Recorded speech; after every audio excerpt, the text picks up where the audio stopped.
Hello everyone, and welcome back to another video. We're back again. It's that time for another return of the Primarchs. Now, I was actually going to do a traitor Primarch, but since the news we got this week about the upcoming Space Wolf Codex in particular, I've changed this video to none other than Mr. Leman of the Russ, King Leman Russ as I like to call him, because he is a bit sour tasting to some people, but I absolutely love this little doggy dog. So let's jump in and let's discuss the Wolf King of Fenris. Now, Leman Russ was the second Primarch discovered by the Emperor of Mankind when he set out on his great crusade to try and find all his sons and unite humanity.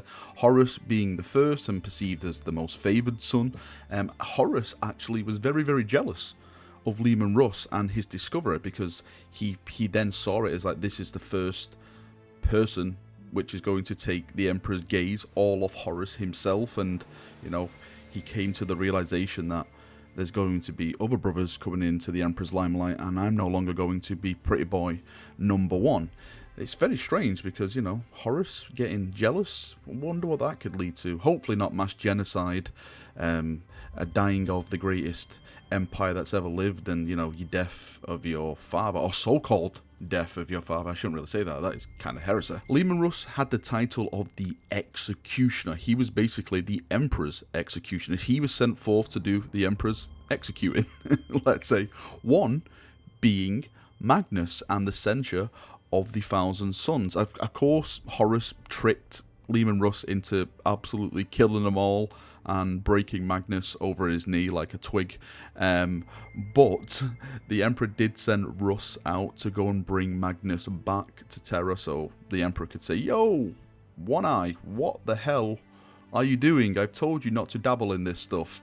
But Horus then, you know, got his little claws into it, and he was like, yo, Dad said, kill him. Now, there has been rumours around Leman Russ that he was the chap that got rid of the two Lost Legions, because we do know the two Lost Legions were actually legions out purging in the Emperor's name before they basically just went bye-bye. I don't know where they went or what happened, but people are trying to connect the dots, saying maybe Leman Russ was sent by the Emperor to wipe out those legions. Maybe they did something wrong. Maybe they just betrayed the Imperium. Maybe they went something even more worse. I don't know what you could really go worse as. Maybe they just like, you know what, we're going to set up our own empire or something like that. And apparently what people are saying is that Leman Russ was a big factor of that, and he was sent to wipe out those legions.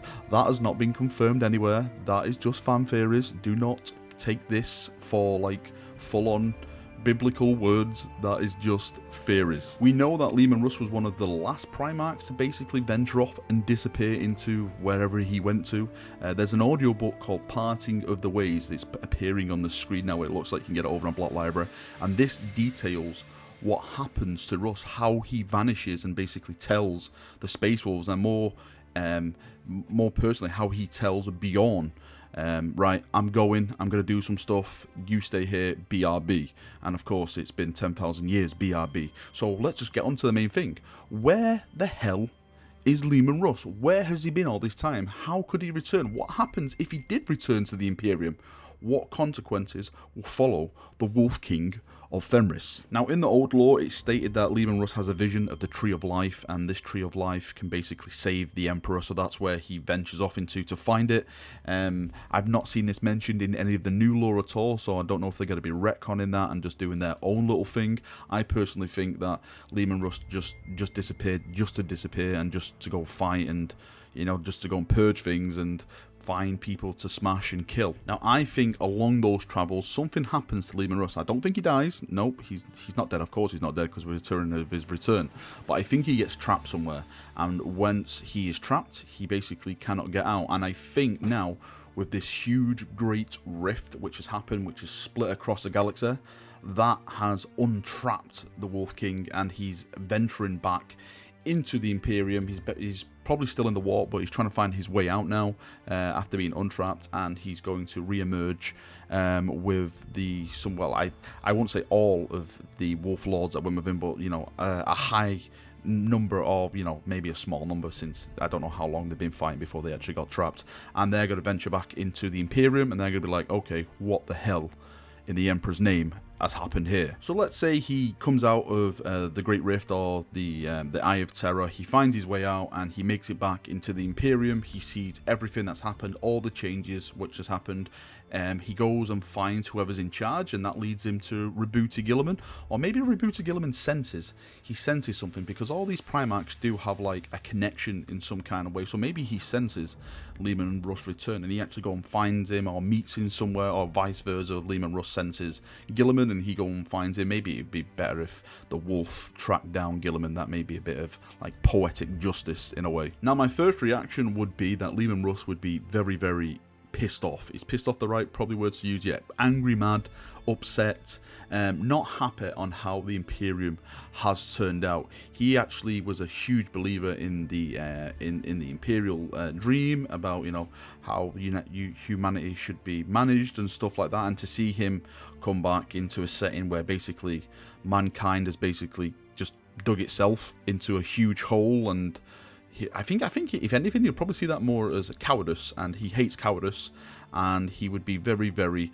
upset. Now, I think this is where Guilliman comes into the thing, and I think this is why they brought Guilliman back in a way, is that Guilliman can basically handle all the other Primarchs that will come back in a statesman-esque kind of way. So Guilliman would approach Leman Russ and say, don't worry, brother, you know, I'm doing these reforms, I'm doing this, I'm doing that. Now, we know from past lore that Guilliman and Leman Russ do get on.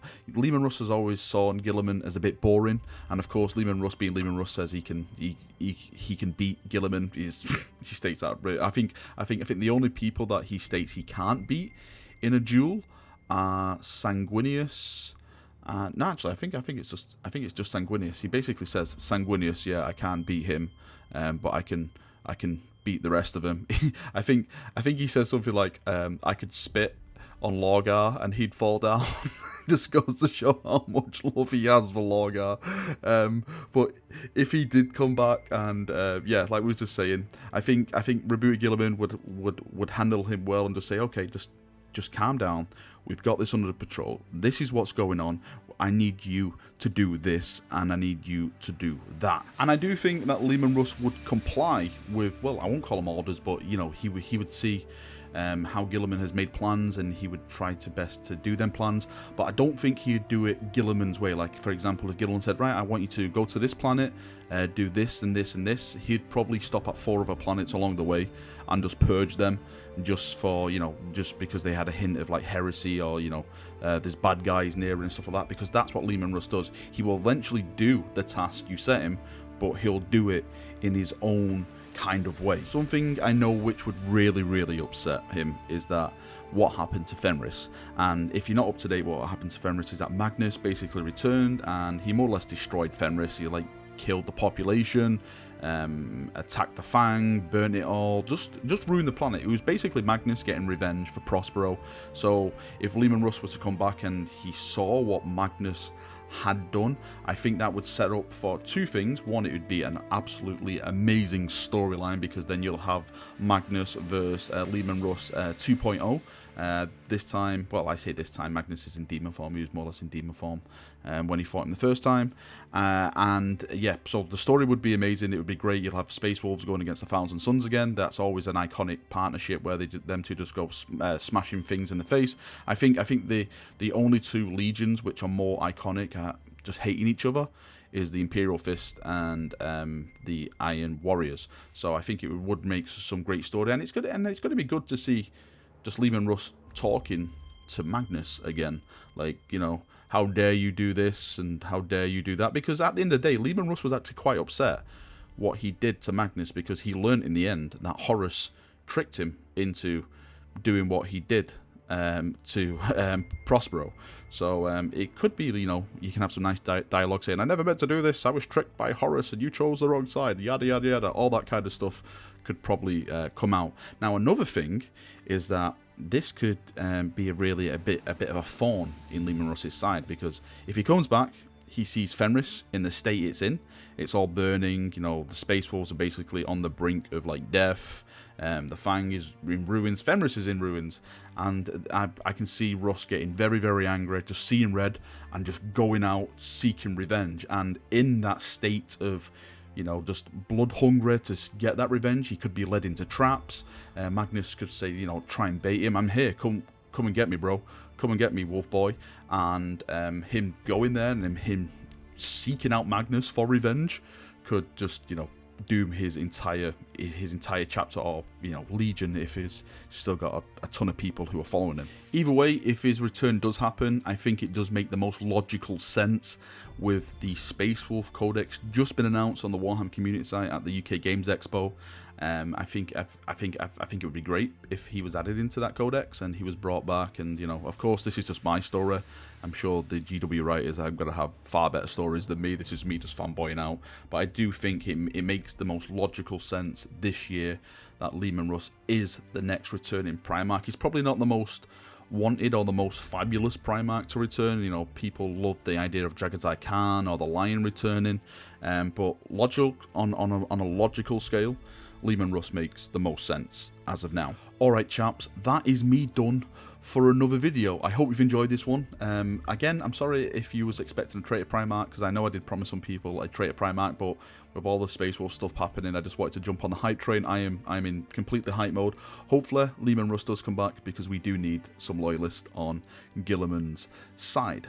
Thank you for watching the video once again. Please, please, please suggest the next Primarch. If it can, please let it be a traitor Primarch, not a loyalist, because we keep getting stuff like Corax and Dawn and stuff like that. Give me some traitors to talk about, and we can go from there. Once again, thank you for watching, and I shall see you all very, very soon for the Emperor Brothers and for the Wolf Time.